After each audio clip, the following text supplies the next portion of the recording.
Hey YouTube, Omar here, and this time around it is my Giant 2012 offseason, and that's right, we are the champions, my friends. We all know we're the champions, and oh, did I mention we're gonna repeat? Well, no, I'll calm down. But I don't know why everybody hating on the Giants. I just don't understand. Like people see Super Bowl winners and they just discount them nowadays. Oh, because the recent history says the teams don't repeat. Let's look at our schedule, okay? Dallas Sunday night.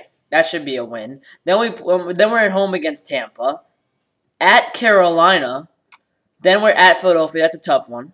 Carolina could be a sleeper team too, so I'll give them a chance. Uh, at home against Cleveland, on the road at San Francisco, NFC Championship rematch. That's a good game. At home against the Redskins, recall that we went 9-7 and won the division, despite losing to the Redskins twice, which will not happen this year. I guarantee you. At Dallas, at home against Pittsburgh, at Cincinnati, at home against Green Bay, at Washington, at home against New Orleans Saints. Who knows who they'll have in their team? At Atlanta, Sports Lab in the ATL. You know a hate week is coming that week. December 16th, a hate week, boy. You know it's going to happen.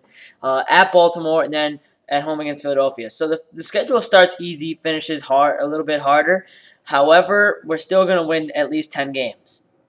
I mean, we're such a good team. Let's discuss first and foremost. I watched Chris Canty on SportsCenter the other day. He's the biggest class act you will ever see. If you don't know, I mean, if you haven't seen him talk about like things, go on the Giants page on ESPN and watch the video. He's just such a class act. He's just intellectual and he's a smart guy. Knows what he's talking about and whatever. He's a great guy. So basically, let's see. This draft picks, first of all, we got David Wilson, Ruben Randall, Jameer Hosley, I don't know, Robinson, Mosley, McCants, and Kuhn.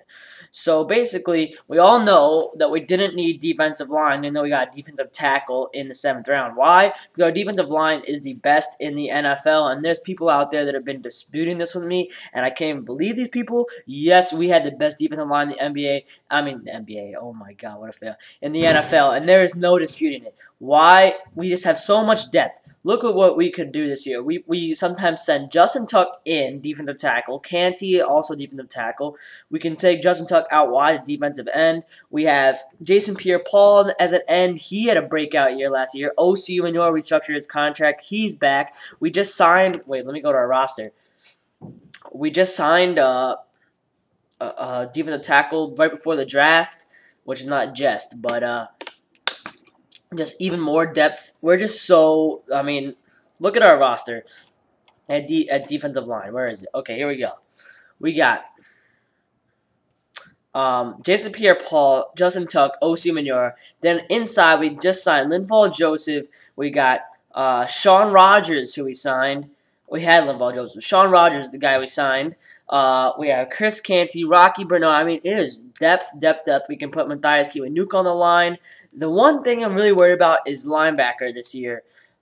We have weak linebackers. We have for a while, as you can see, Michael Boley, Zach Diazzi, Mark Herzlich, Greg Jones, Matthias Kiwanuka, Spencer Paysinger, Keith Rivers. I mean, just to name a few. I think Jaquan Williams will have a breakout year.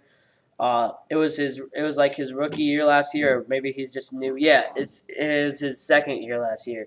So he's still young and he's still trying to come through. So one big other loss we lost is is Aaron Ross, but I think we can live with that. I mean, obviously you rotate corners, but we have 2 strong corners to begin with.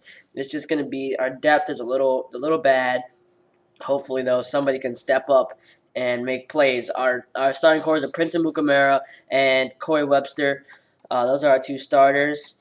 Of course, we have a receiving core that can also be disputed as the best receiving core in the league, with Victor Cruz, Dominic Hickson. Jarrell Jernigan might have a breakout year. We have Akeem Nicks. I mean, we lost Mario Manham, so we don't have the big 3 anymore. But who knows, Ruben Randall won't join them. I mean, Ruben Randall, our 2nd-round draft pick. I really like the draft pick. He's pretty much Mario Manningham in a nutshell. So he can be a slot receiver. He can also go out wide, I hear. I mean, I don't like LSU, so I don't want. But I've always hated LSU. I don't know why. I just don't like them. But I'm nothing wrong with their players. I just don't like the school. And if you watch college football as much as I do, there's no way you can help but watching a couple LSU games a year because they're always on. Matter of fact, I went to a LSU game because they were playing a Huskies game against the Huskies. So, yeah, Ruben Randall, speedy guy, can play in the slot, can play outside. They have him listed as 6'4", 210, so also has the height. Also, we lost Brandon Jacobs at running back, but we picked up in the first round of the draft David Wilson. I think Ahmad Bradshaw and David Wilson can make a nice combo. DJ Ware has a couple nice runs a year. And then I thought we were going to draft a tight end, but no, we didn't. That's okay, though, because we signed Martellus Bennett, who can complement Travis Beckham. We dropped Jake Ballard, which I really don't see as a problem. I mean, the people that we did not reobtain, none of them are really that big of a problem. It's really, really nice how we managed to stay alive. I mean, we lost Mario Manningham, obviously a big loss, but it shouldn't affect us that much because we already still have Victor Cruz and Hakeem Nicks, and now we have Ruben Randall that we drafted to replace him, who I think is going to do a great job. We lost Jake Ballard, big deal. We signed Martellus Bennett. We lost Brandon Jacobs, but we don't really need him anyway. All he does was cause drama and stuff. And we lost. I think the one loss that really makes the biggest impact is the loss of Aaron Ross because it takes a little bit away from our depth at corner. We got Kenny Phillips back. We got Antrell Roll back at safety. The U tandem there. Antrell Roll is a little bit old and he's getting slow, but he can handle. He can manage. So, yeah, I like our team this year. I think we're going to win 10 games. We're headed back to the playoffs, I think. I don't know why people are selling us short. I understand that the Eagles are probably going to wake up this season and be better than they were last year. The whole dream team concept is kind of faded, and now they're just, here to win games, so to speak. But I'm telling you, man, don't count out the Super Bowl champions. I mean, I hate how people do that. I've never done that. I mean, like say for example, last year. Last year, there was I did not make an NFL preview video, but there was no freaking way I was counting out the Green Bay Packers. There was no way.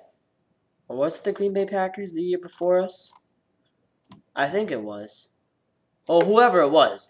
I know the Green Bay Packers have won a Super Bowl in the recent history, and there's no way else counting them out. I mean, you just cannot count out a team that has won the Super Bowl, and they're bringing back a lot of the talent that they had last year that got them to the Super Bowl. I mean, the only real thing you can look at in the playoffs that we lost is Mario Manningham's big catch. It just had to be Ruben Randall this year that makes that catch. Anyway, loving what I'm seeing from the Giants, and this is my 4th video, and after this, I am going to make a summer plans video, and then we are done for the day. 5-video day, big time, and I'll see you guys later.